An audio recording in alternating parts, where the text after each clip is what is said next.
Welcome to Ball Talk Deep, where we talk deep about ball. You guys already know. You got your two favorite hosts, Andrade, and the guy in the blue. I mean, Irwin. My bad. Kind of.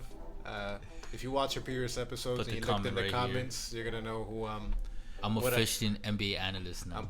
he's officially an NBA analyst, and I am officially icon for Blue shirts. for blue shirts and blue shirt connoisseurs. Uh, it's all good, but either way, we're gonna continue our NBA Orlando team profile series. You guys already know. So next team we got up is the Oklahoma City Thunder. Oof. Oof, very interesting team. And I The know what if dynasty. we'll let Andrade go into dynasty talks. Go ahead, Andrade. All right. I mean, it's just the what if dynasty. Right now, they don't have any of those pieces that were gonna build that dynasty. So, the OKC Thunder heading into this NBA Orlando bubble is like that's it. They're all right. They're middle of the pack. They're not the worst. They're not the best. They're just there. You know what I mean? They were one of the surprising performers of this season. Nobody expected them to be this good. They have this veteran player who's having a phenomenal season when you compare it to expectations, and that is the 55-year-old Chris Paul. Be nice, man. That guy's having a renaissance. Yeah, you're right.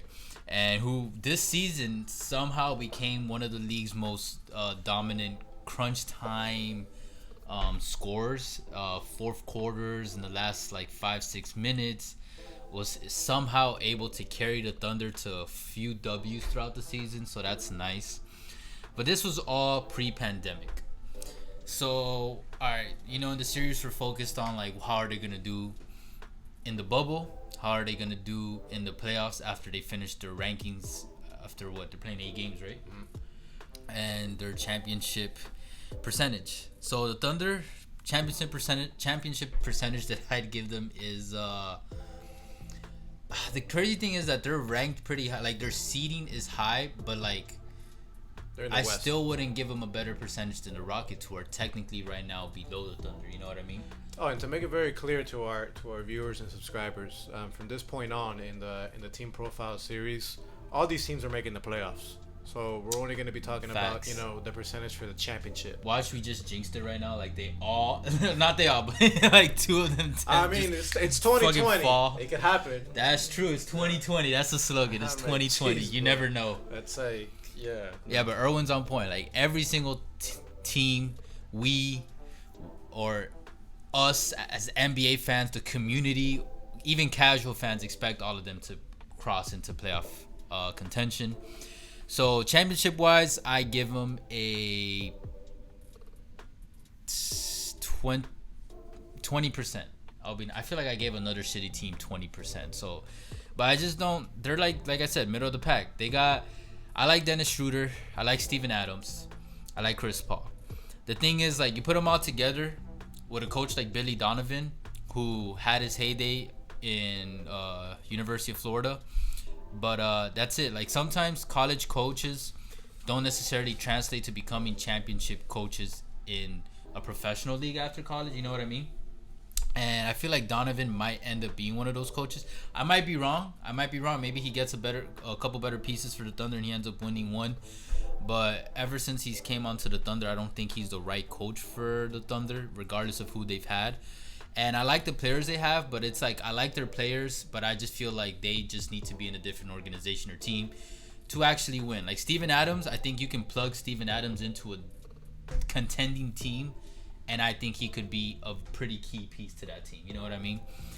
Same with Chris Paul. But together right now, nah. 20%. Making it to the playoffs, like what? 85%, 80%, because they're what, fourth seed? Man, dude, Actually, yeah, they're never making mind. the They're not playoffs, gonna dude. fall. Okay, Come on, maybe man. fifth seed might be able to fall. But you're right.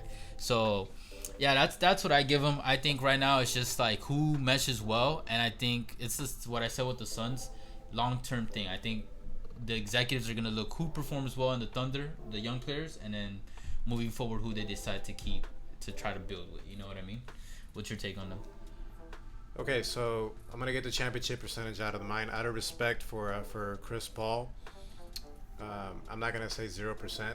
I'm gonna give him a 10% chance of winning it all. They're not gonna win it all, but I give him a 10% chance because, hey, it's 2020. But just like a team that we covered before in a previous episode, if I'm not mistaken, the Grizzlies, the Thunder were not supposed to be this high up to do so well.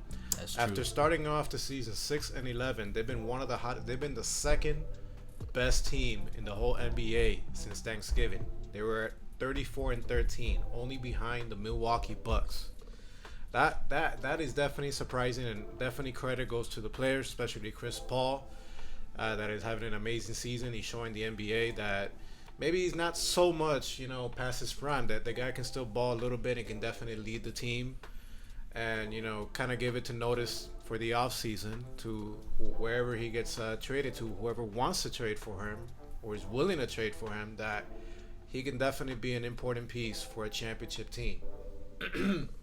That being said, they do have some nice pieces. They have Steven Adams. They got Schroder. They got Alexander Gilgeous. If I'm not quite sure if I'm pronouncing his name right, from the Paul George trade, where they got pretty much all the draft picks that the Clippers have for the decade, from what it seems like. So the Thunder, they're eventually gonna go into a rebuild. It depends on what happens this year or not. Yeah. They'll put up a nice little fight in the first round, and that's the most I'll give them. I don't even think there'll be a potential upset. You know what I mean? To pull the first round upset. But we'll see, man. They've had a nice season. They're the 5th seed in a very tough Western Conference. Already at this they've point, already surpassed they already exceeded all expectations. Yeah. Which CP3.